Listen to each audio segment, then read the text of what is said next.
Alright, well, you can see that there's no wheels set up here at the moment, and that's because I had to make a return on the Thrustmaster I had. The paddle shifter was intermittently just not working, the click would stop, and it'd go like that for a few hours, and then eventually it'd come back, and since we don't have the manufacturer warranty in Australia, I just figured I better return it, otherwise I didn't want to have a big problem with it in the future. So apparently we're using this, which is not that fun. But on the other hand, I have ordered a Moza R5, and I think that will be here in about a week, which I'm quite excited about, because in hindsight I probably should have ordered the better one in the first place. So, I mean, it's kind of worked out, I guess. And I haven't mentioned is I received this last week. This is a SHH shifter, and it comes with both the H shifter and the sequential. So I'm replacing the TH8A I had with this. So there was nothing really wrong with the TH8A. I got it really cheap locally, otherwise I probably wouldn't have bought it in the first place. And I mean, this one just feels much better.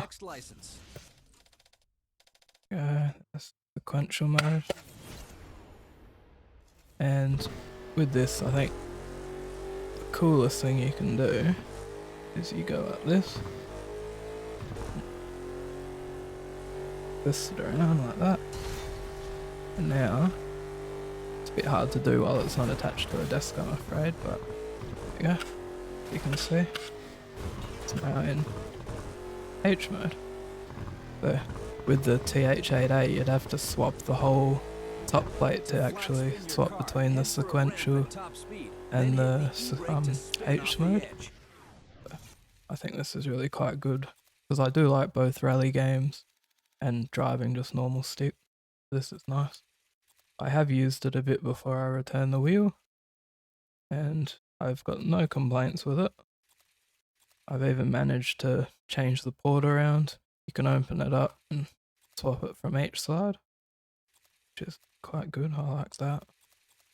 I've got here the table attachment, and then I've also bought here a cockpit attachment to save me from maybe needing to ship it again in the future, as I do plan on getting maybe a play seat or something, or some sort of, I think, next level racing chair.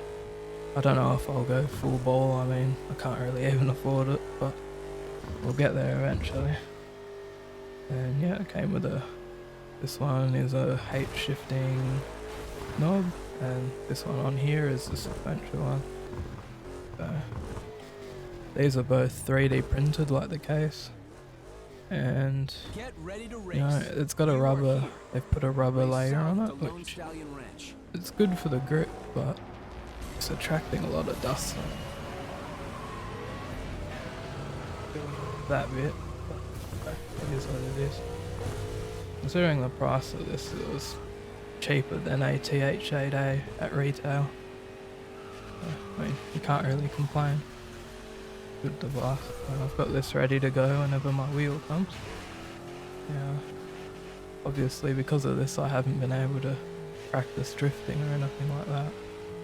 As, you know, Assetto Corsa with a controller is not very enjoyable. But I have found a new obsession. I've been playing a lot of the truck simulator games, and when I got into the sim racing, I thought it was quite ridiculous. I mean, it looked really boring, but I actually think it's been the most fun I've had with all the driving stuff.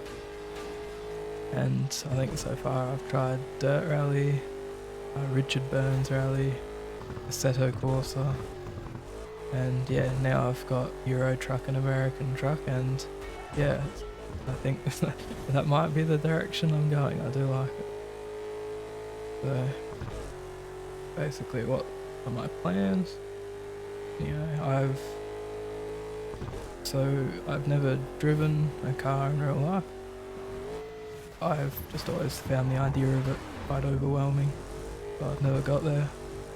But I suddenly felt quite interested. I think what happened was I played a really modded Cyberpunk, and I started getting all these like drifting cars and stuff in there, and you just drive around the city, and I built my new computer recently and the graphics were really good, and I thought the driving was really immersive, and I was like, oh, you know, this is quite fun.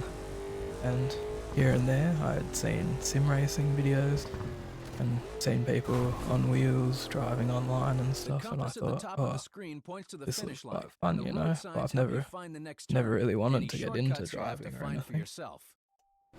And I thought to myself, you know, I don't even drive. It's quite ridiculous to spend all this money on a racing setup. And then I had the thought, oh, maybe if I get into it, I'll want to drive. And I think I'm getting to the point where I feel like if I got comfortable, you know, driving in sim racing, it's not the same, but I feel like I wouldn't be as overwhelmed by getting in an actual car. So I think that's my plan now. And then for the channel, I just want to showcase me getting into different driving games. At this point, I think it will be a truck simulator games because I quite like them. You know, that's the plan. And the driving thing in real life doesn't quite work out. I've got a fun new hobby. I don't think I'll get sick of that. I had one other thing I wanted to add, but I actually messaged the creator of these shifters. It was a silly question, but you know, the dude's quite interactive, so I thought I'd just email him. And they were very helpful and replied within an hour of me messaging them. And I think that sort of customer service is really quite good, so I was impressed with that. I used to run a small business making, that's a bit silly, but custom keyboard cables. I sold a few hundred of those, and I always tried to do the same thing, and partially why I actually went and bought this handmade one was because I appreciate, you know, the small time makers. So I did think that was cool, and yeah, that's one of the main reasons I bought this. And then, yeah, the other thing I wanted to add is that I am undecided on in the future how I think I'll record the videos. I do think the wheel camera is more interesting than just doing a face cam, as you know, it's not as interesting coming from the perspective of sim driving or racing. And initially I didn't really want to get a face cam, but to do the wheel cam I pretty much have to set up like a bench, and then there's 3 boxes, and I've got a webcam sitting on top of it in this awkward position so I can get this angle. But it'd be a lot easier to just do a face cam, I think. Depends, I'm not sure what people would prefer. I'm not opposed to it, but I know like, long term to do the wheel cam you probably want a GoPro or something that's attached, but at this point I don't think I want to invest too much into filming, as it might not go anywhere, but we'll see. I think if someone has a thought on that, you can let me know. Yeah, see how we go.